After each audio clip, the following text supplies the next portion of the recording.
Vamos a dar inicio entonces a la clase sexta. Vamos a ir a la página 77. Página 77, por favor.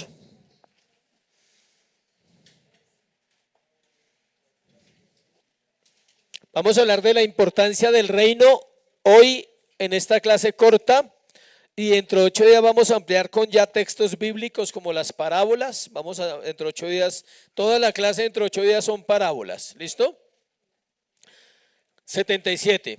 Dice, mi propósito o el propósito de estas conferencias, que vamos a tener yo creo que dos clases, es construir una comprensión de la estructura de la escatología bíblica, de lo que es central en el pensamiento bíblico. ¿Qué es lo central? ¿Me repiten, por favor?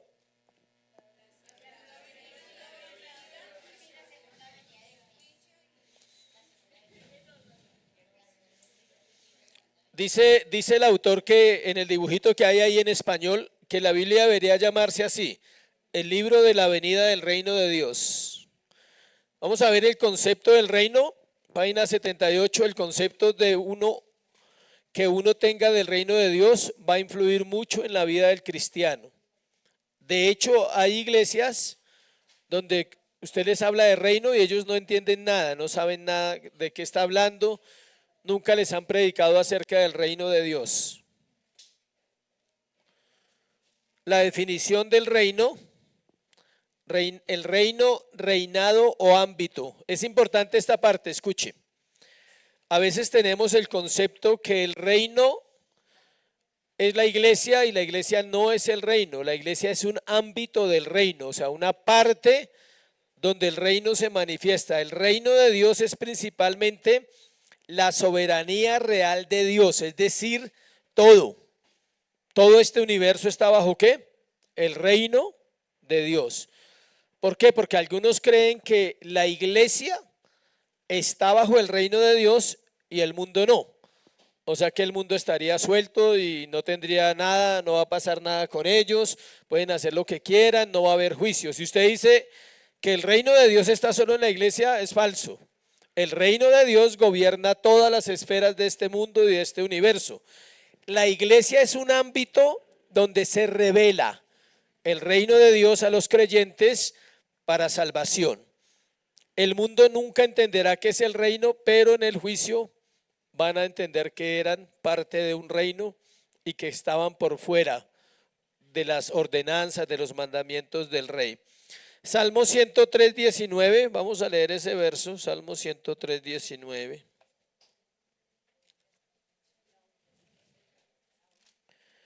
Dice, Jehová estableció en los cielos su trono, su reino domina sobre. Léalo, por favor, quiero que lo busquen y lo lean y alguien me lo lea porque no quiero leerlo yo solo. Salmo 103, versículo 19.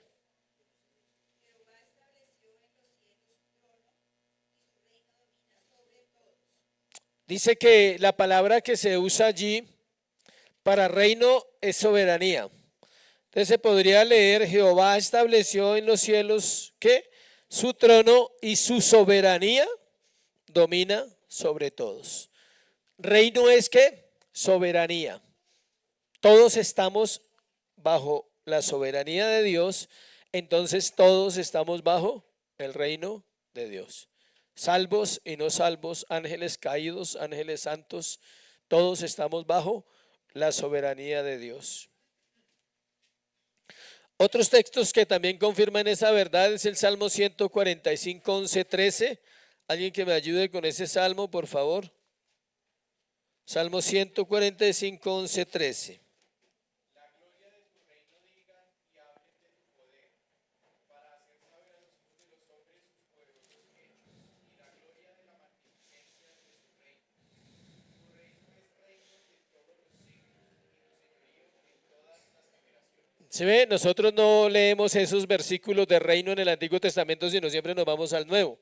Pero en el Antiguo Testamento dice, tu reino es reino de todos los siglos y tu señorío en todas las generaciones.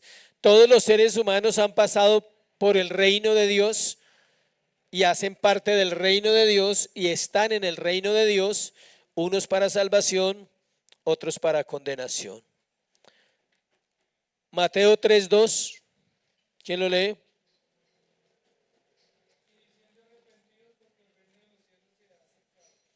¿Sí? Se ha acercado, es decir, venía el Evangelio para nosotros. Mateo 7:12 dice, así que todas las cosas que queráis que los hombres hagan con vosotros. No, pero este, ¿7 qué? No, versículos 7:12, es decir, Mateo 3:2, versículos 7 al 12 del mismo Mateo 3. Mateo 3 del 7 al 12. Al ver que muchos de los fariseos y los saduceos venían a su bautismo, les decía, generación de víboras, ¿quién os enseñó a huir de la ira venidera? Haced pues frutos dignos de arrepentimiento. ¿No pensáis decir dentro de vosotros mismos, a Abraham tenemos por padre? Porque yo digo que Dios puede levantar hijos a Abraham aún de estas piedras. Ya también el hacha está puesta en la raíz de los árboles, por tanto todo árbol que no da buen fruto es cortado y echado en el fuego. Yo a la verdad os bautizo en agua para arrepentimiento, pero el que viene tras mí, cuyo calzado yo no soy digno de llevar, es más poderoso que yo. Él os bautizará en Espíritu Santo y fuego. Ese bautismo es el infierno, el de fuego, para que lo tengan en cuenta.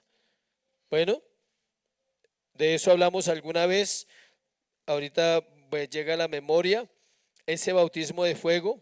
O sea, todos vamos a ser bautizados por Dios. Sus hijos por el Espíritu Santo, y los perdidos van a ser sumergidos. ¿Dónde? En el fuego. Acuérdese que cuando hablamos del bautismo no es que los van a, o sea, es algo totalmente metafórico y al mismo tiempo espiritual. Sumergidos, ¿dónde? En el fuego. Todos vamos a, él dice, acá dice, Él os bautizará en Espíritu Santo y fuego. Su aventador limpiará su era. Por eso se asocia la palabra fuego con juicio. Limpiará su era y recogerá su trigo en el granero y quemará la paja en fuego que nunca se apagará. Eso es parte del reino también que vamos a tener que vivir. Sigamos avanzando, dice, la idea de reinado o soberanía, ahí en el siguiente párrafo, es el significado raíz de las palabras bíblicas para reino. Es decir, cada vez que se habla de reino, eso tiene un origen gramatical en la palabra soberanía. La palabra viene a significar el reino o la esfera sobre la que reina Dios. Piensa en el tronco de un árbol del que salen varias ramas. El tronco es la idea de reinar, las ramas son los significados secundarios. Puesto que la idea del reino es la idea fundamental, la idea de ámbito es secundaria. ¿Sí ve? Un ámbito es ¿cuál? La iglesia. Miren el dibujito por favor en su celular. El que está allá abajito. La iglesia como ámbito, dice reino, la iglesia como ámbito y el mundo como ámbito. Esto es importante, ¿por qué? Vamos en el dibujito. Porque hay un error y se predica a veces en la iglesia que el reino de Dios solo está ¿dónde? En la iglesia, no más. No, el mundo hace parte del reino de Dios, así sea caído, pecador, perdido, impío, lo que sea. Si ellos no hacen parte del reino de Dios, entonces Dios no tiene un reino. Tendría solo una iglesia y ya. Pero no, Él tiene un reino. Sigamos debajo del dibujo. El carácter del reino es ¿qué? Eterno o escatológico. Ojo con ese dato porque ese va para el examen final, de una vez le voy diciendo. Bueno, no se vaya a bloquear en el examen final. Entonces le voy a hacer la pregunta de una vez. ¿Cuál es el carácter del reino? Pero note que está en pregunta, ¿no? ¿Eterno o escatológico? Sí, obvio que son los dos, pero él está poniendo la pregunta para poner a pensar a los que escuchan la clase.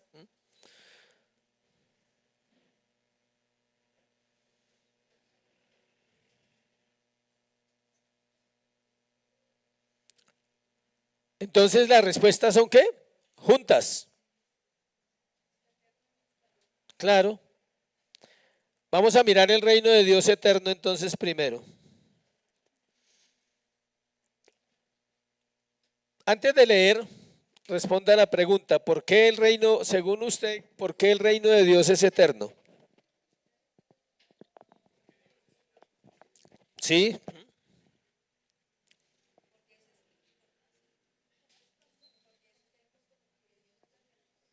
¿Por qué el reino de Dios es eterno? Sí, también, su palabra es eterna. Ahí la primera frase dice, según las escrituras, el hecho es que Dios siempre ha reinado sobre todas las cosas. O sea, el reino no comenzó cuando Cristo apareció, porque él lo que dice es lo siguiente. Él no dice el reino de Dios apareció, no, dice se ha acercado y luego dice está entre vosotros, pero ya existía. Lo que pasa es que es revelado a quién, a la iglesia. Solo la iglesia puede conocer el reino de Dios, el mundo no lo conoce. Pero el mundo está en ese reino, claro. Ellos están en el reino de Dios para condenación, para cumplir lo que dice la Biblia acerca de ellos. Una de las cosas falsas del Evangelio es que no se habla de eso. Entonces el mundo se toma como que no tiene nada que ver con nosotros y se apoyan en textos como segunda de Juan, primera de Juan 2:15, 17. No améis el mundo ni las cosas que están en el mundo. Sí, eso es cierto. Pero el mundo hace parte del propósito eterno de Dios. ¿Cómo se va a ganar al mundo? ¿Cómo se va a ganar al mundo? ¿Qué dice la Biblia que tenemos que hacer para que los escogidos que están en el mundo vengan a Cristo? Predicar el Evangelio. Entonces tenemos que asociarnos con el mundo en ese sentido y tenemos que entender que el reino de Dios va a actuar allá. Ellos están bajo el reino de Dios y en el mundo va a suceder exactamente lo que Dios quiere y lo que Dios dice, porque es soberano. Lean el pasaje que está ahí. Daniel 4, 34, 36. ¿Quién lo lee? Ahí está en la cartilla.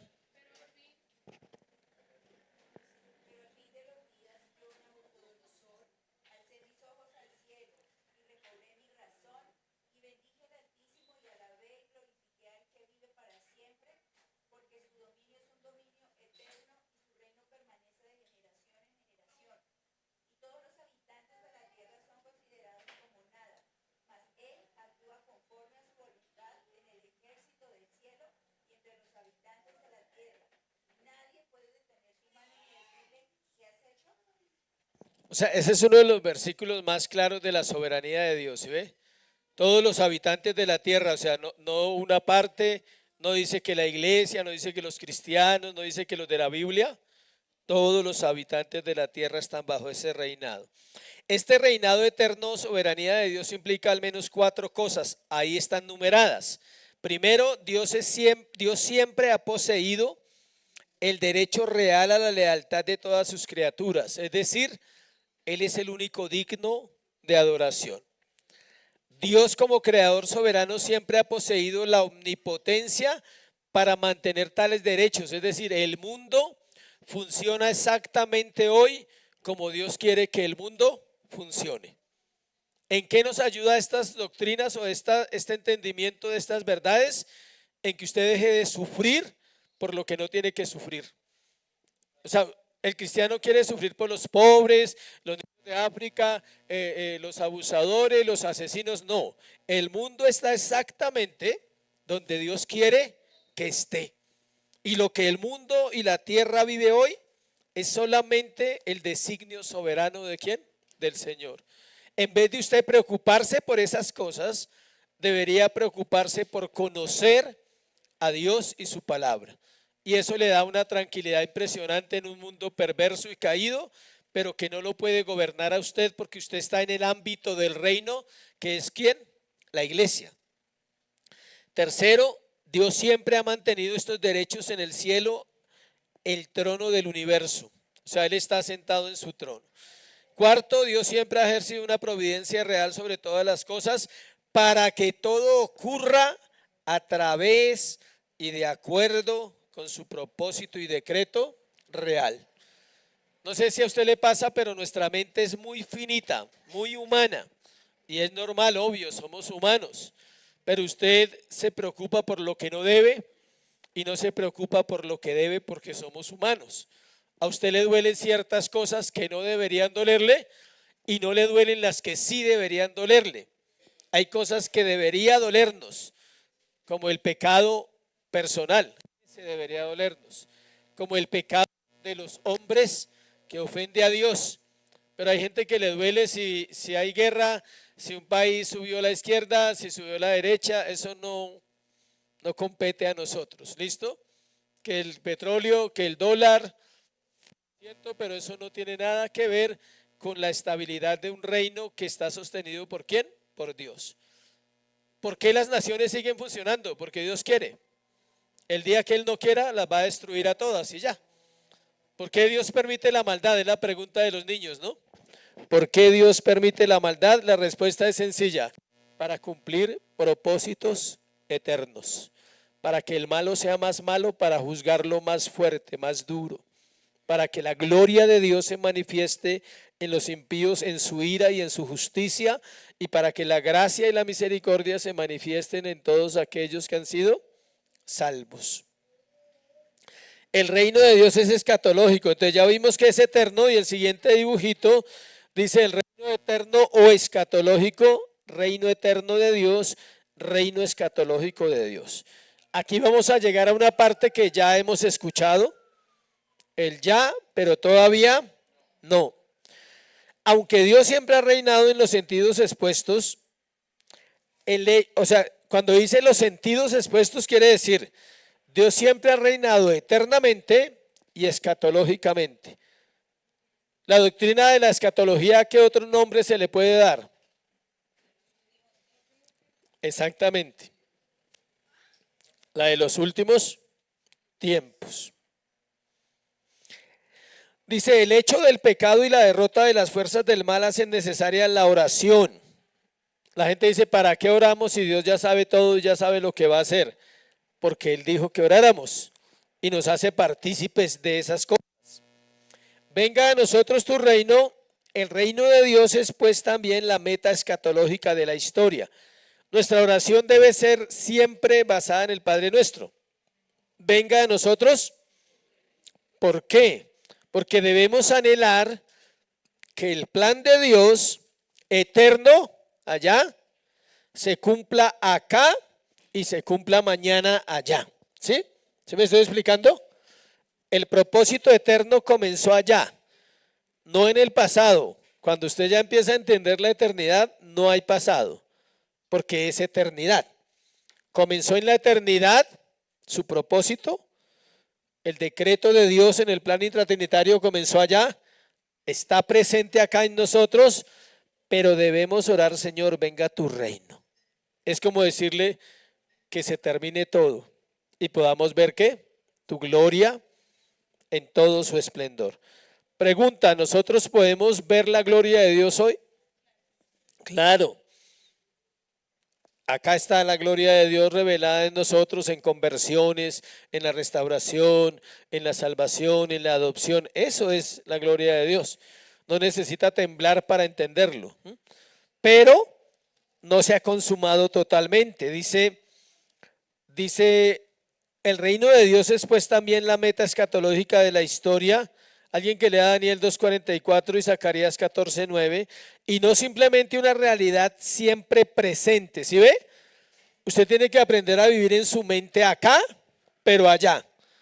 Entonces cuando usted ora en la mañana debe decirle, Señor, estoy sentado juntamente con Cristo en lugares celestiales. Mi vida no es de este mundo.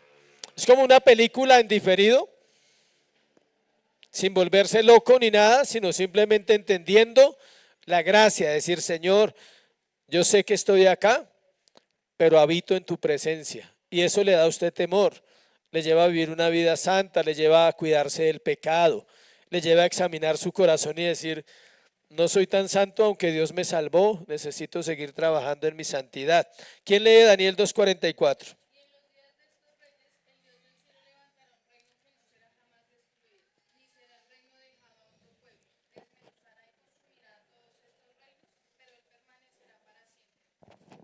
Ese es el reino.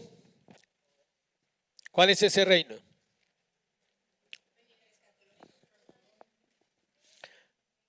Ese reino está hablando de Cristo también, del reinado eterno del Señor Jesús.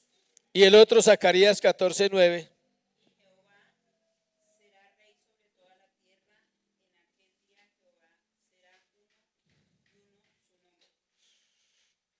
¿Me lo repite, por favor?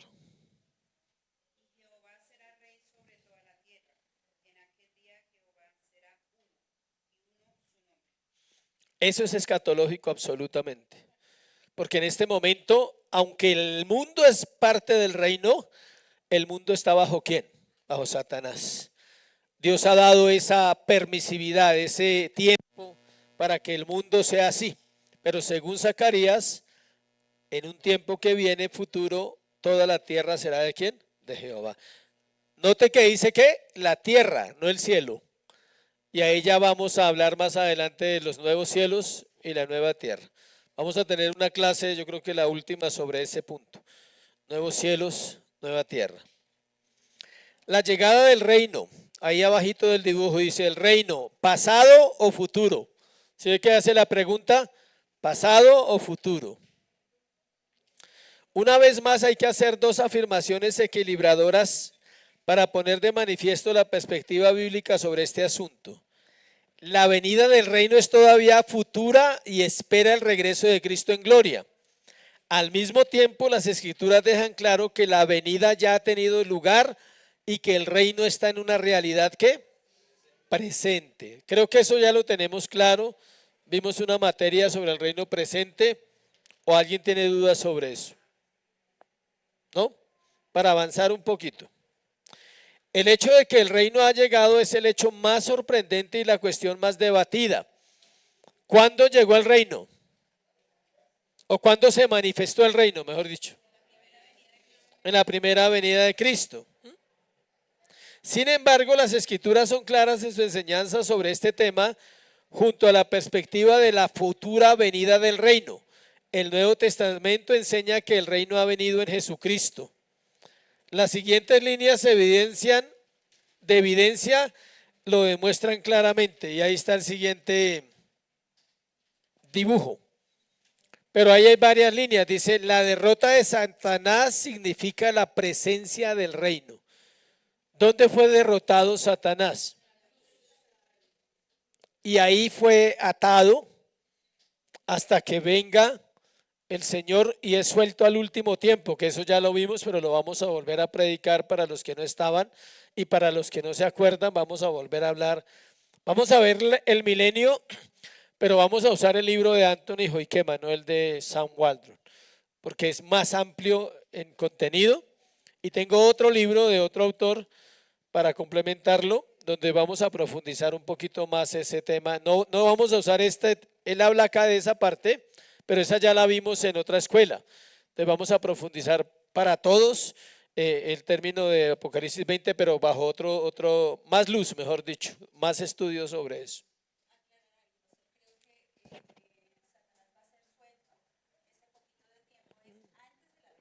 Antes de la venida, sí. No, que será suelto después, pero me refería cuando antes de que venga el Señor, no después de que venga. O sea que es un periodo de tiempo, ¿sí? Que está ahí. Hablamos que cuando está atado, no es imposibilitado, sino está ¿qué? Dominado, detenido, quieto ahí, pero él sigue operando, entendiendo que no es omnipresente, ¿no? Eso es muy chévere saberlo, porque si usted piensa que Satanás es omnipotente, usted vive lleno de miedo. Imagínese donde él fuera omnipotente, pues no sería Satanás, tendría que ser igual a quién, a Dios. Omnipresente, omnisciente y ¿cuál? Omnipotente. Son los tres atributos de Dios que nadie tiene, y menos pues una criatura, porque él es una criatura, Satanás. Segundo, la predicación del reino significa la presencia del reino. ¿Sí escucha? Cuando usted predica, usted está llevando el reino a dónde predica y a quién le predica. Eso lo motiva a uno un poquito. La entrada en el reino significa la presencia del reino. No voy a leer las citas porque todas esas ya las hemos visto. 4, la presencia del rey significa la presencia del reino. 5, la predicación de los apóstoles atestigua la presencia del reino. Y 6, la entronización del rey significa la presencia del reino. Último, ese también lo tenemos ahí el dibujito, sí. La primera venida, el reino ha venido. La segunda venida, el reino vendrá.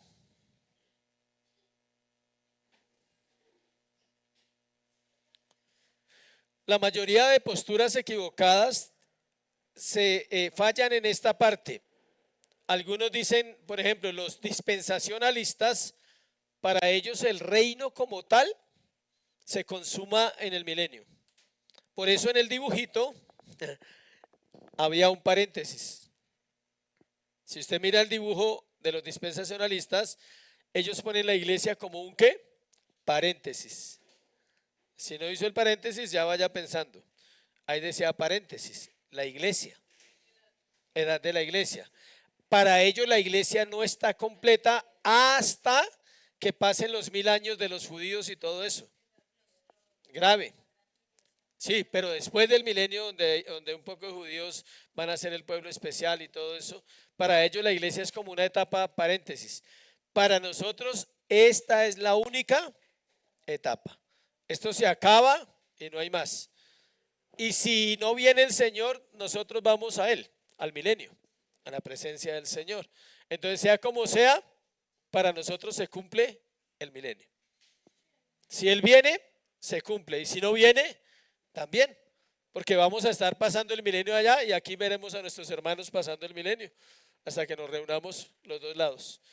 Y en este momento los que están allá anhelan que nos reunamos con ellos.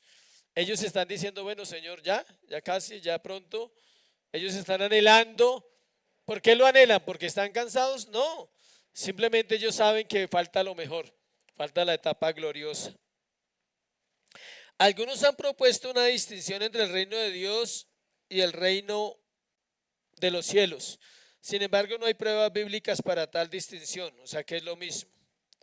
Pasemos abajo al tercer punto. Y hasta ahí llegamos. Vamos a dejar solo el enunciado. El tratamiento del reino, página 80, estoy terminando la página 80. En la siguiente clase vamos a estudiar la venida del reino examinando 3 de los principales pasajes que tienen como tema este asunto. Mateo 13, del 1 al 58, que son las parábolas. Ese lo vamos a ver dentro de 8 días. ¿Listo? Primera de Corintios y Apocalipsis. Esos 3 pasajes ya los estudiamos, pero vamos a profundizar un poquito más. De paso les recuerdo que esos 3 pasajes también debe acordarse para lo último. Bueno, o sea, ya son 3 más 3, 6. Porque quizá vuelva a preguntar los 3 de la primera examen. Bueno, Mateo 13 del 1 al 58, no al 59, sino al 58. Bueno. Primera de Corintios 15, 21 al 28 y Apocalipsis 20 del 1 al 10.